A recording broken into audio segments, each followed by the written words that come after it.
Leadership Unleashed, a place where we explore leadership ideas and dare to question the status quo. Welcome to Leadership Unleashed. Today we're going to talk about one of my favorite topics, which is email.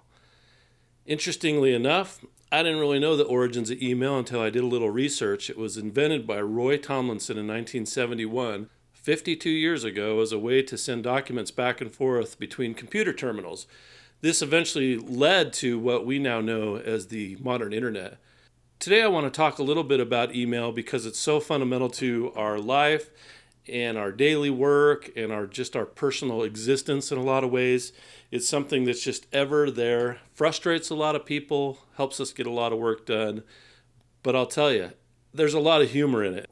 Today I want to just make a little fun and have a good time talking about email because it's so ever present in our work lives that, hey, let's make some fun.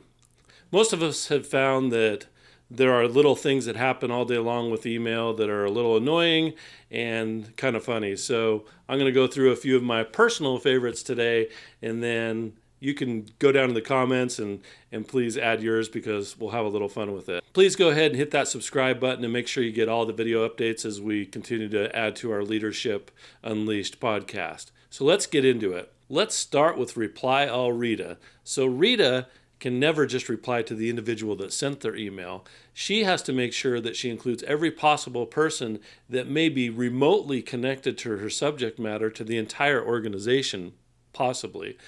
And what you see is reply after reply after reply, most of which can go right in the dumpster. That leads to one of the most insidious emails I've ever seen, and this one's actually quite funny, and I like to call it Atomic Tom. So Tom kind of starts out like Rita, and Tom sends out an email to hundreds, maybe even thousands of recipients. Most of the people on the email figure out pretty quickly it wasn't even intended for them. So then they spend the rest of the day trying to extract themselves from the atomic email, but it keeps growing and growing and growing as everybody hits reply all and reply all and reply all. One of the funniest ones I ever saw was people kept chiming in, again, reply all, reply all, reply all, and saying, please take me off of the email, please remove me from the list. But again, they replied all. So it just grew and grew and grew and grew. One was so funny, a gentleman said, finally, what did I do to deserve this? And it went on and on and on and on, and finally again just said, brah. Because it was so annoying, and he just felt such a sense of defeat with it.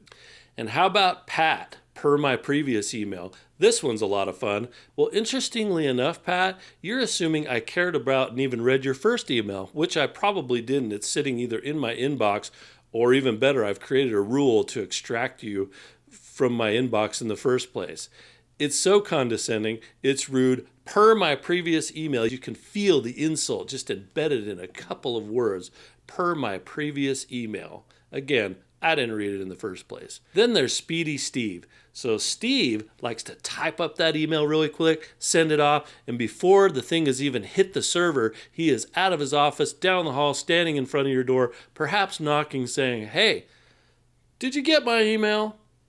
Well, Steve, it's been 1.2 milliseconds. Of course I didn't get your email, and I'm probably not paying attention or sitting around waiting on pins and needles just for Steve's email to come up in my email box. How about Radical Randy?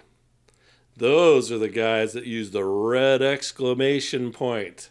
Kind of like a fire alarm in my mind. You go and pull that thing and you've got the entire organization excited.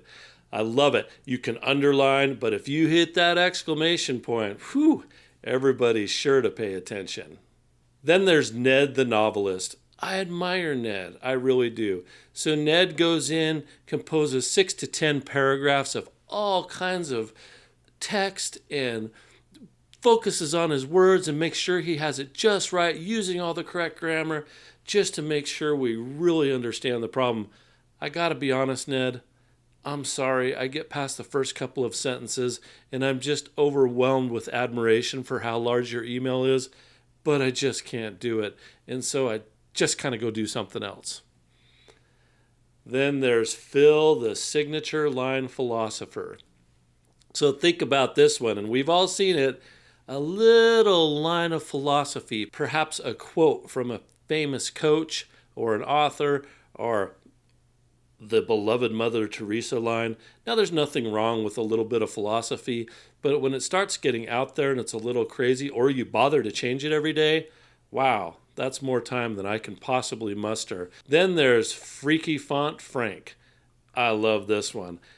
Why not change your font, make it big, make it colored, make it large, make it block, do everything you possibly can to grab my attention, because certainly a little bit of fuchsia combined with a couple of red fonts, combined with some block and Cabria or something like that is definitely going to make your email more impactful. The best part about it is I don't even know how to change fonts like that, so commend you. You've done a great job, but I don't really understand it. Then there is Sally Sell-It-All. This one is particular to my industry. I get a lot of emails from sales representatives that are constantly trying to sell me on their state-of-the-art whatever. And I get a constant email again and again, hey, Travis, blank, blank, blank. And it's really the same email again and again. And then you start seeing the frustration creep in. Did you get my last email? Are you paying attention? This eventually swirls and swirls and swirls to a place of despair where I've even had people say, are you ignoring me? Sorry, I get 150 emails a day and there's no way in heck I'm going to be able to pay attention. I'm not being mean, I just don't have time. And then there's the one that likes to use the George Strait song. Have you ever heard it? It's check yes or no. If you have a few minutes, go and look at it.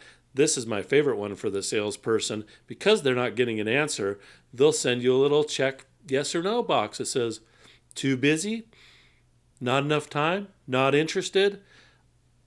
I'm not being mean, but if I haven't responded to your first 54 emails that you've clogged up my inbox with this month, I'm probably not going to check yes or no either. Daryl, the serial deleter, is the one that deletes every email and then continues to email you and say, hey, can you send me that email? Or did you remember the email on whatever? And please send it to me, as if I'm his personal assistant to keep track of all the emails he deleted. Make some folders, man, and figure out where to put your stuff. And then there's the minimalist. I love the minimalist.